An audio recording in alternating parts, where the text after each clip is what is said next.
आज हम आपकी वर्कशीट नंबर 36 हिंदी मीडियम गति का ग्राफीय प्रदर्शन के बारे में हम पढ़ रहे हैं। किसी वस्तु की चाल अगर ग्राफी विधि द्वारा निकालनी है तो कैसे निकालेंगे। ये जो है एक सीधी रेखा है, इसके अंदर जब एक समान चाल है तो आपको ऐसा सीधी रेखा वाला दूरी समय ग्राफ के अंदर सीधी रेखा मिलती है। इसमें हम क्या करेंगे, 2 पॉइंट ले लेंगे, कोई भी 2 पॉइंट ए और बी जैसे हमने ले लिए, उनसे एक सीधी रेखा खींचेंगे और उसको जहाँ पर वो मिल रही है बी की तरफ तो उसको सी पॉइंट दे दिया।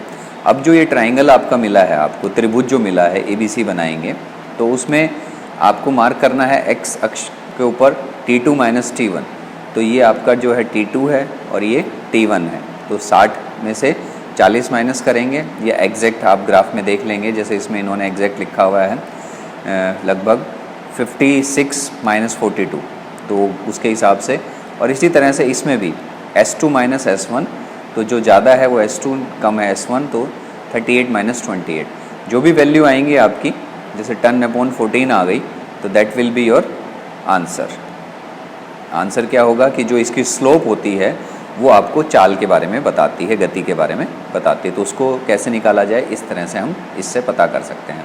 अगर हमारे पास में वेग समय ग्राफ है तो वेग समय ग्राफ के अंदर भी जो है हम इसी तरह से वस्तु के त्वरण को निकालना हो या दूरी तय की गई को निकालना हो, तो उस दूरी तय की गई को निकालना है तो उसके लिए अब हमारा यहाँ पे क्या बन जाएगा, ABCD का क्षेत्रफल जो है, ये ट्रेपीजियम जो है बोलते हैं इसको, इसका क्षेत्रफल निकालेंगे हम इसके अंदर।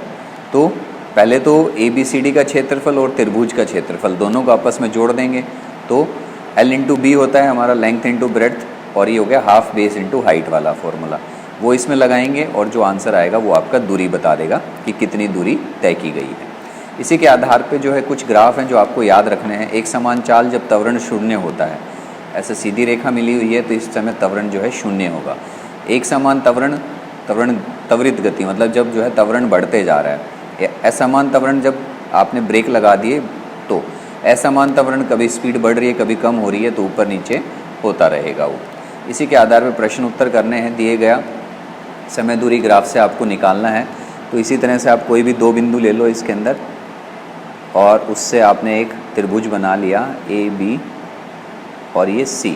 अब इसमें जो है हमें दूरी जो निकालनी है वो हो जाएगा आपका चाल जो निकालनी है, गति निकालनी है, यहाँ पे चाल निकालनी है। तो दूरी बराबर में टाइम, समय बराबर चाल।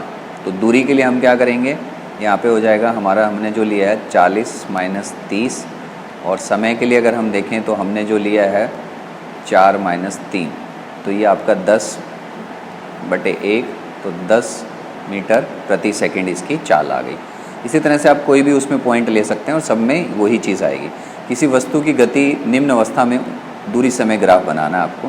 तो दूरी समय ग्राफ बनाने के लिए इधर हम दूरी लिखेंगे, इधर समय लिखेंगे। वस्तु विराम अवस्था में है तो एक सीधी रेखा आपको बनानी है, ठीक है। दूसरा है असमान चाल से गतिशील वस्तु, तो उसके अंदर भी हम दूरी समय के अंदर जब करेंगे तो आपको एक सिग्मोइड कर्व बनाना है ऐसे।